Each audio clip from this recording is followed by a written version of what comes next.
is just fantastic. Hello everyone, welcome to the exhibition of stupid people. Today we're going to start with the movie from last year, The Flash. It was an absolute failure. It wasn't helped by Ezra Miller, of course, but additionally the overuse of CGI, along with a story that, it was not a compelling version of what The Flash could have been. And it did have potential, it can't be denied. I would argue it might have been a good start to not have such a crappy costume and leave him with the one he had before. It would have been a better idea to remove Ezra Miller entirely. But that's a discussion for another time, and of course the costume is not priority. I know, storytelling is key. Discussing Film on Twitter had posted Andy Muschietti explains why he thinks The Flash failed. Quote, apart from all the other reasons, it wasn't a movie that appealed to the four quadrants. It failed at that. When you spend $200 million making a movie, Warner wants you to bring even your grandmother to the theatres. And I found out in private conversations that a lot of people just don't care about the Flash as a character, particularly the two female quadrants. All that is wind against the movie, yes. I've never heard that term. Now there is a lot of truth to what was said here. However, I will stand by my belief that the overuse of CGI and a crappy story did it no favours. The story of the Flash is very popular. It really is. But you need to appeal to the core audience first. And they didn't turn up. It was like the sequel to Captain Marvel. No one turned up. You can virtue signal all you like, but no one's going to be interested in a product that doesn't appeal to the major and main audience. Another great example would be the sequel to Aquaman. Because of the involvement of Amber Heard, because the story was a bit crap, it fell apart. You could argue the story might not have been so poor had they removed Amber Heard entirely and recast the role. That might have helped. But the studio stuck by it and simply cut a bunch of scenes she was in out. Also, the story sucked. It really did. There are many stories for Arthur Curry, and they didn't go with it. They should have. Instead of going with a buddy cop, good cop, bad cop crap. And with The Flash, they went with Flashpoint, which Flashpoint has been explored before. It was on the CW show The Flash as well, consequences of which were also right at the end of the Flash movie. The point though really is, you can blame it on anything else not appealing to the market, but the only reason you didn't appeal to the markets is because you didn't appeal to the main one first. No one's going to turn up and watch your product if you haven't even bothered to include the guys who buy the comics. Stop thinking you're above the very people who buy this stuff in the first place. I should be clear, I don't buy or read the Flash comics. I never have. I've always gravitated towards Hellboy and towards Judge Dredd, neither of which have done particularly well in recent years. I'm really disappointed that Mega City 1 show didn't happen. And the David Arbor version of Hellboy was crap, as was the other one. Yes, that went under the radar, didn't it? Moving on, we're going to talk about Assassin's Creed Shadows. If Assassin's Creed Shadows' delay means lessons have been learned from Star Wars Outlaws, I say, let Ubisoft cook. This term, to allow someone to cook, is to allow them to explain themselves, to flesh it out, to see how things go, basically. This article is an opinion piece on Games Radar Plus, also stating under the title that Ubisoft has a history of stepping up when it counts. In the RPG area, they certainly made it a point to make things bigger and, bigger. I found it quite frustrating, really. Now, in the very first paragraph, they say something that actually is true, to be honest. If Ubisoft had taken Assassin's Creed to feudal Japan a decade ago, the developer, Ubisoft, would likely still be eating off its success today. But in the company's wait to presumably do that setting justice, other studios got there first. I'll be honest, they should have pounced on it. Think about this. Like this even. All those vampire movies and TV shows that happened around the same time. Yes, it was an oversaturated market, but they all succeeded. That was the point. AC doing Japan would have been great. You teased an area of Asia already with Shaojun in China, and that was a great little 2.5D game. One of my favourites, actually. It's easier than the other two. Definitely easier than the other two. The point really is, if you'd gone down there rather than what you've done now, you wouldn't stand out so much. You wouldn't look like you're trying to force-feed the audience what they don't want by revising history. And Assassin's Creed has always revised history. They've introduced characters that don't exist within it. They've made some characters centre stage that are historical figures. Given the assassins a more prominent role within history itself is fantastic for storytelling. And then they provide through the Animus historical fact, which is also quite fascinating, really. when it came to this one being announced, people were annoyed because they realised the samurai you're going with was never a samurai in the first place. But because of Ubisoft and many other developers' push for diversity, equity and inclusion, which means actually destroy everything from the inside, Ubisoft have made it their life's work to push what should not be pushed. And it's rightly annoyed everyone. The delays to the game may well fix bugs it has, and in the past I only remember Unity having bugs. May well fix that, although I have heard there are recent issues with Origins because of a Windows update. But let's face it here, it's not because of the bugs, it's because of those pre-sales being so low. You, like every game company, rely heavily on these games succeeding because you build bigger and bigger, you've hired more and more people, you haven't thought to, I don't know, have some money back just in case something doesn't do well. If this game tanks, Ubisoft are going to suffer massively for it. And you have a few franchises you probably could have focused more energy on instead. Giving us Feudal Japan was a matter of time, but what we've seen so far is a well and truly done dirty version. I don't object to letting Ubisoft cook in this respect. I object to them still thinking that they're pushing the right message and the right type of game. The RPG thing, I'm still not big on. I'm really not. I really enjoyed the immersive stories of old. I'll even throw Assassin's Creed 3 into this one because the storytelling in that is fantastic. It really is.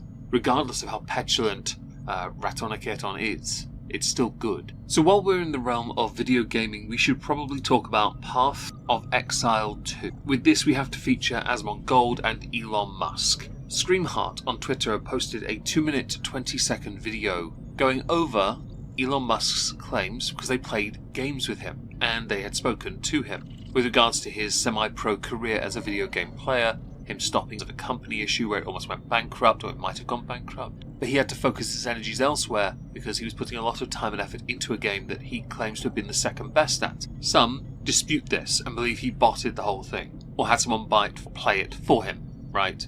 Not interested. In the reply to Screamheart, Elon Musk had said, Asmon behaves like a maverick independent, but in reality has to ask his boss for permission before he can do anything. He is not his own man. This is because Asmongold does not believe Elon done any of this. He doesn't believe his record is real, he doesn't believe he played video games, so he's very much against. Yeah, I found it quite amusing. Now there is a community note, because Elon gets community noted on everything, because it's Elon Musk. Asmongold does not have bosses. He employs content editors to package and redistribute content from his live Twitch streams on other platforms such as YouTube. The editors mentioned in the DMs leaked in Elon's follow-up comment are his employees. Now this is because Elon Musk had leaked some DMs.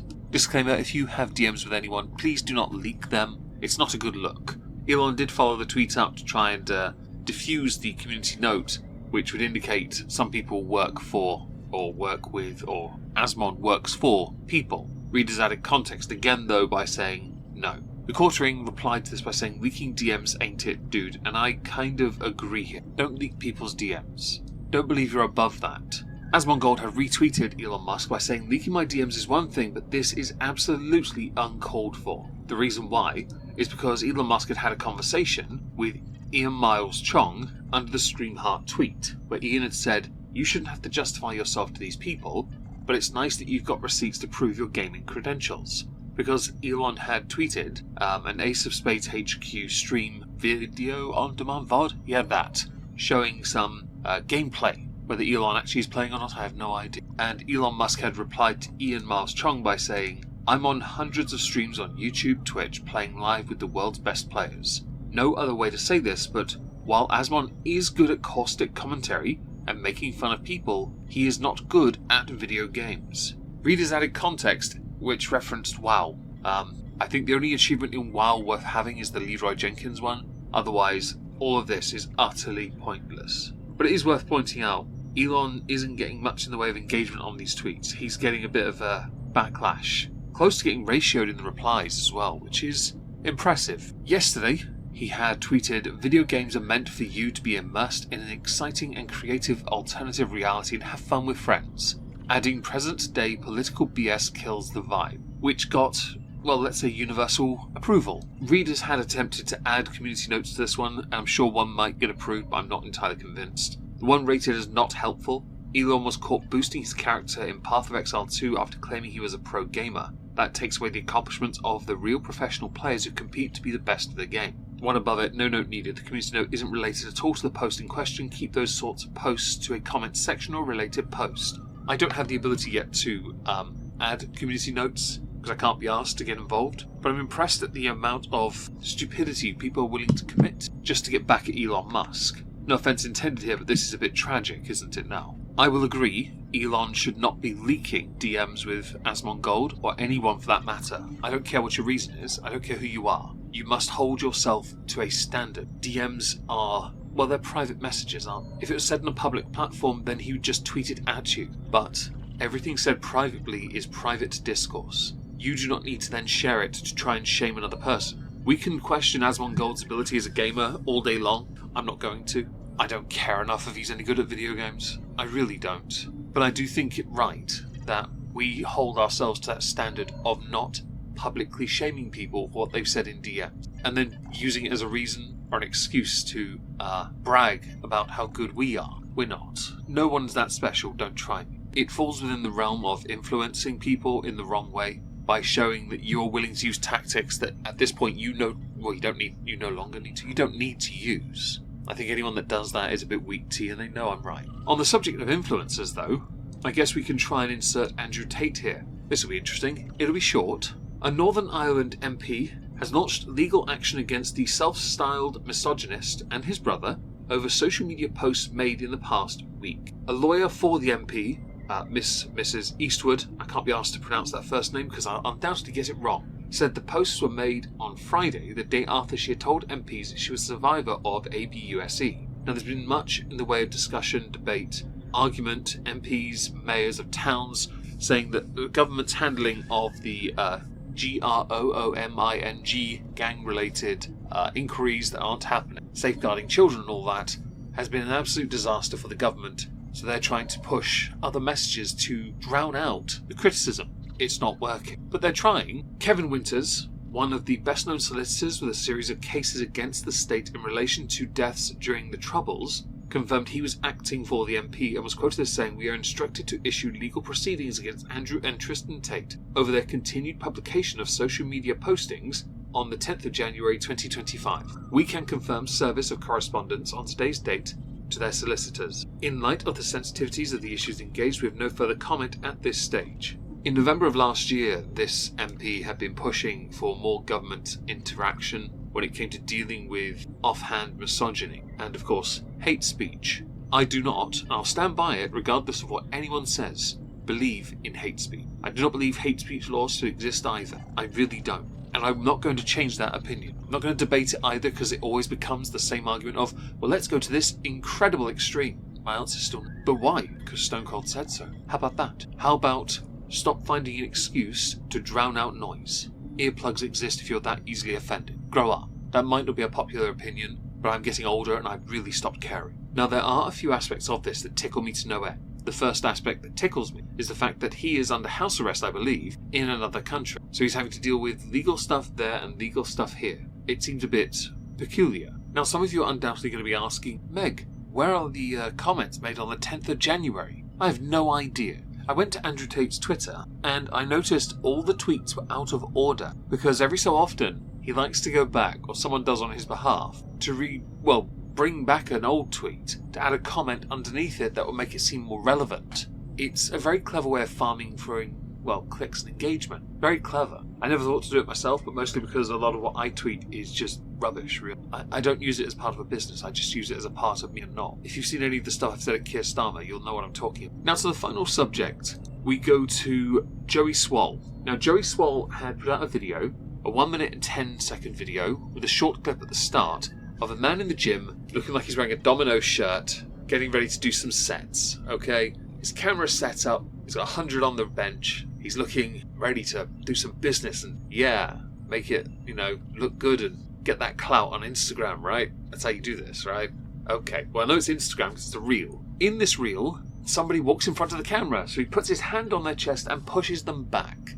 Okay, there are a few things we need to quickly say here. Firstly, if you're in the gym, and you're recording yourself, please be mindful of everyone around you. Don't put anyone on camera that doesn't want to be on camera. Do not get in other people's way. If you're doing it solely to learn from, or because you're some influencer, fine. I don't think it's right, to be fair. But I also realise we're in an open and free society, and it's very hard to curtail that freedom. You shouldn't.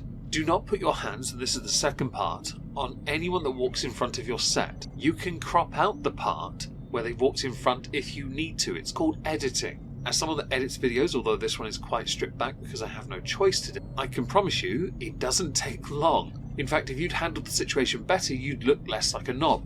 But then I went to your Instagram because, you know, you're mentioned in the, like at the bottom, the Keep Going account. Once I scrolled past the parts of you showing off watches that cost over 100,000 and expensive cars that I've no doubt do not really belong to you, I did find the original video. It doesn't have many views, but it has more views than you've had in any of the other content of late. Now, rather interestingly, on his Instagram, he provided additional context. And that additional context is this man who walked in front of his camera was clearly looking to do it, because he was walking behind him the whole time, and this means that he deserved the hand on chest and push back action and to be told off for getting in the way of his set. You can re-record, you need to, okay? Don't put your hands on people. I don't really think that cameras should be in a gym. I really don't.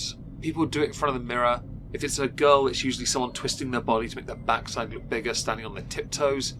If it's a guy, yes, he's flexing in some way. If it's a video, the majority of the ones I see are people asking so they can see it back, so they can look at their form. Because the majority I know don't seem to want to do it for Instagram purposes. You also, just to be clear here, your camera was never set right in the first place. Your camera was to the side, which means you were never in the frame to begin with. That intrigues me. That really does. I'd love to know what everyone thinks, by the way, because, yeah, I have no life, and I wanted to share this with you. As a final thing, I'm going to be streaming on Twitch tonight, and there will be a political stream on Rumble. Yes. If I don't see you on Twitch or Rumble, I hope you have a marvellous day and a fantastic weekend, and thank you all very much. I'm going to play PlayStation 1 games for listening. Ta-ta, everyone.